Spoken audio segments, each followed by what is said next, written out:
Dr. Daniel Siegel, our guest, he is a psychiatrist. He is an expert in neurobiology. Is that right? Neurobiology? Yes, yes. Which means studying the nervous system and our whole body and the biology, our life, the life of the mind and all that stuff. And emotions. And emotions and thoughts and all everything. of that. All of that. So, when you feel terrible or sad, when you're just sad, you're not clinically depressed, you're just sad, and you say, I am sad, what does your brain do? What does your brain do? It's a great question. Let me give you an example that I think everyone can relate to. Picture a wheel where you have a center hub and an outer rim, you know, like a bicycle wheel or a wheel from a car, right? Now the hub represents this thing that we all know about but don't really talk about much, which is called awareness. And the rim, the outer rim, represents anything you can be aware of, like let's say the feeling of sadness, right? Now, if you just say, I am sad, in a sense you get lost on the rim. You are just pulled up on the rim and you're just filled with sadness. There's nothing you can do because you are sadness. I am sadness, I am sad. Instead, if you've developed this capacity to actually realize that awareness, this hub, is different from what you're aware of, right? So you say, there is a feeling of sadness. It's really big inside of me, but I'm having a feeling of sadness. You're sitting in your awareness, in the hub of your mind. Right. You're able to look outward, kind of like sending a spoke out there of attention. You say, there is a big feeling of sadness in me. And here's the secret, and we do this in this book, Whole Brain Child. We teach it to kids. You say, look, there are a lot of points on your rim, Fanny. One of them is sadness, and that's real, and let's talk about it. But you know, you have a whole bunch of other points. You have anger, you have happiness, you have joy, you have surprise, you have delight, you have all sorts of memories. The rim is all filled with all sorts of stuff. One of the points is sadness. Okay, that's beautiful, let's talk about it. So instead of the sadness filling you, it's just one point on many, many points on this big rim. So how important is it to have a parent who says and acknowledges that, or a parent who says, no, you don't? Oh. Like the parents, no, you're not sad. Or the parent who says, when you walk into the room and say, I'm freezing, and they say, you're not cold. Yes, exactly. And you think, I am cold. Right, well this Get is a great. grip. Or I'm full, and they say, you can't be full. This is fantastic. So now we're moving from a relationship you have with yourself, like what you say to yourself, right. Am I sad or do I have a feeling of sadness? Now you're talking about a relationship with other people.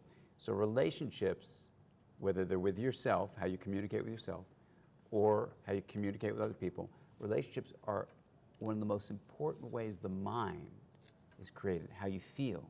Your life, is life meaningful for you or not? So now you're pointing out a parent who doesn't honor what a child is saying she's feeling.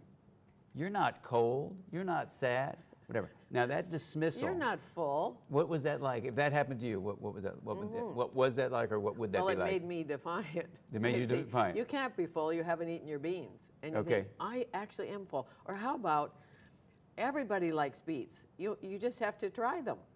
And you try them. And you hate them. And you say, I might be the only child in the world who doesn't like beets, but I eat beets. Now, where did you hold on to your own experience like that? Where did I Where'd you learn to do that? How'd you learn to? Oh, see, I don't know. Well, there you go. Where did I learn to hold on to that? And I think I've let it go now, but maybe I haven't, doctor. Well, we can talk afterwards, but here's the idea of it, you know, is some kids don't have that kind of strength. If a parent says, every child likes beets, you're going to try the beets, and they don't like the beets, then they discount their own experience. Okay, see, I was thinking up yours. Right, well, see, that's a different kind of Sorry. resilience. You may have just had some inborn belief in yourself. I'll bet there was a grandmother somewhere who gave you that belief, yes. Yes, well, absolutely. There she is. The grandmother who thought you were just... Yeah, the cat's meow. The She's cat's crazy meow. about you. Crazy about she you. said, just hold on to yourself in the face of your mom. You know, so we have people like that. It's often from a relationship, but here's the secret. Sometimes teenagers have had an experience where their own authentic, real reaction, like I don't like beets, was never honored. And they get confused about who they are. Now, adolescence, the brain is remodeling itself in a big way. And so a lot of what teenagers are trying to do is just, number one, find connections with their peers more than their parents. Number two, they try things in new ways because that's how our species survived. the most courageous and creative individuals in our society are adolescents. And we're genetically programmed, basically, when we hit the teenage years, to say, you know, I see the way adults have created society, I'm going to do it in a new way. So here's the thing. If you haven't been given a way of knowing who you are, it can be very confusing in adolescence when you're trying out pushing your parents away in a big way and finding all these different peer groups to be in. And that's where teens can get into real trouble. So we want to start in the early years of life saying, look, if you don't like beets, that's your experience. I see you. You don't like beets. You need to eat a few of these vegetables. Let's find ones you like. Right. I value, I acknowledge you, and if you just eat chocolate, you probably won't, you know, grow Your up. fingernails will Well, be dark. you might. That's the thing. So don't tell me a lie. It's as a parent. If you're a child or a teenager and the parent says to you, marijuana will kill you, and you think, it's not so. Right. My friends smoke marijuana. Right. All and of they, that. they just discount you. I mean, here's the way, I think here's something parents can think about. Children learn who they are at a young age by what parents reflect to them in their response. So if parents are saying, you're not feeling this, kids learn to get confused about who they are. So in the beginning of life, the first 5 to 10 years, our job as parents is to really find out who our child is and let them become the best she or he that they can become. And then when they hit the teenage years, it becomes a different kind of story, because then they need all sorts of structure. They're going to have to push against that structure. It's what they're designed to do. And then we have to kind of support them in a different kind of way than in those earlier years. So when you study, and I'm sure you do, the brain of a serial killer or a monster or a bully, what's different? Well, there's a big range of things. Number one, a lot of people who run into trouble as adults either had very severe stresses in life early on, that if we can prevent them, we really do need to try to prevent them. Some people indeed are born with some genetic variants that make them have a more difficult time dealing with stress, and they can become aggressive in response to those stressors more than another person who might have had similar stressors. So some genetic factors contribute with experience. There's a very complicated thing of why people become the way they do. There are some people who don't have something called a conscience. That is, they don't feel inside of them that I wouldn't feel that you have a subjective, real experience, so I just discount you almost like you're an object.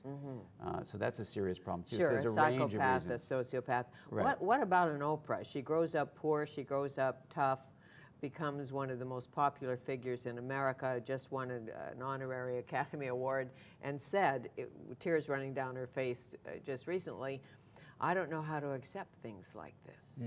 I kind of can't believe it happened to me, but I don't even know how to accept things like this. Well, there's a lot to say about it, and I can't speak about Oprah because I don't know her, but I can speak in general when people have had really, really tough times. Sometimes there's an individual who's taking care of them that just sees who they really are, that gives them kind of a diamond in the rough to hold on to. But even in the face of that, they can have something called shame, which is a feeling like, you know, I don't know if I deserve good things. And so they try, but they never get a feeling like they deserve it, like an award like that. And I don't know if that's her case, because I don't know her, so I'm not speaking about Oprah. We'd have to ask Stedman. But yes, but in general, you know, we need to realize this feeling of shame is sometimes around in people who've had really difficult things.